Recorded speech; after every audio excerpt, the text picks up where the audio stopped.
Sir చెప్పండి, తెలుగుదేశానికి vote అయిపోతే మీ పక్కన ఫుడ్ పెట్టద్దు, అన్నం పెట్టద్దు, అసలు ఎల్లలో కూడా రానియద్దు, ఓటేస్తామంటే రానిండి అని చెప్పేసి అన్నాడు చంద్రబాబు నాయుడు. ఇప్పుడు మగవాళ్ళు కాదండి ఓటేసేది, ఆడవాళ్ళే.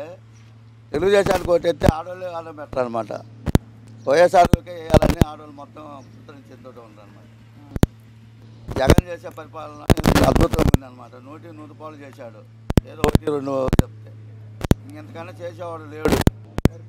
ఆయన ఏది చెప్పినా నమ్మరు జనం. ఇంతకుముందు 600 హామీలు ఇచ్చి కూడా ఒక హామీ కూడా ఆ రుణమాఫీ అండు ఏదో ఒకసారి తీసేసిండు, అంతే ఉన్నాయి. మరి ఏం చేయాలో మేము ఆ అన్నం పొయ్యి ముట్టించుకోవడానికి కూడా పనికిరాం.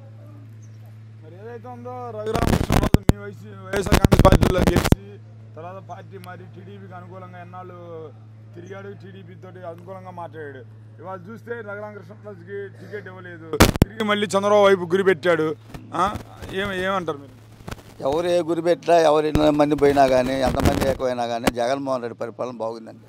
ఆయన సంక్షేమ అభివృద్ధి ఆయన గెలిపిస్తుంది. జనం మొత్తం కూడా 199% కూడా ఆయన పక్కనే ఉండరు. ఆయనకి పోయినసారి సీట్లు కూడా రావు.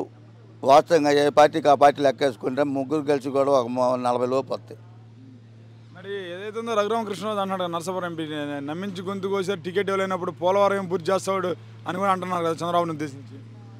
పోలవరం జగన్మోహన్ రెడ్డి పూర్తి చేయడనా? చంద్రబాబు నాయుడు పూర్తి చేయలేదు కదా ఇంతకుముందు పూర్తి చేయకపోతేనే కదా జగన్మోహన్ రెడ్డి పట్టుకొని చేస్తుంది. అవన్నీ నెరకాడుగులు అయ్యి మొత్తం మళ్ళీ ఫస్ట్ నుంచి మొదలెత్తుకొని చేస్తాడు, లేట్ అయింది. జగన్ నాడు చూస్తే ఇప్పుడు అందరూ అన్ని పార్టీలు కూటమి ఏర్పడి వస్తున్నారు, ఎన్డీఏ కూటమి ఏర్పడ్డారు, జగన్ సింగిల్గా ఒంటరిగా పోటీ చేయబోతుంది, ఎలా ఉండిద్ది? ఎన్ని కూటములు ఎదురైనా సెల్లు బాగా చేయించుకోవాలంటే ఇంట్లో డబ్బులు ఆన్లైన్ దెవలాడుకోవాలా. 8వ తరగతి విద్యార్థులకి ల్యాప్టాప్లు ఇచ్చి బంగాళలో పనిచేస్తాడు. అమ్మ ఒడి, విద్యా దీవెన, విద్యా వసతి, ఆరోగ్యశ్రీ, మరి వైఎస్ఆర్ చేయూత, 40 సంవత్సరాల వాళ్ళకి, ఎస్సీ ఎస్టీ బీసీ మైనార్టీలకి అందరికీ లబ్ధి పొందిన వాళ్ళు లేదండి. నాతో సహా మొత్తం లబ్ధి పొందిన వాళ్ళే. జగన్మోహన్ రెడ్డికి తప్పితే చెయ్యి ఇంక ప్యానుకు తప్పితే రెండో దానికి పోదు. 100 రూపాయలు ఖాయం అనమాట. 170 వచ్చినా కానీ అనుమానం పడాల్సిన పనే లేదు.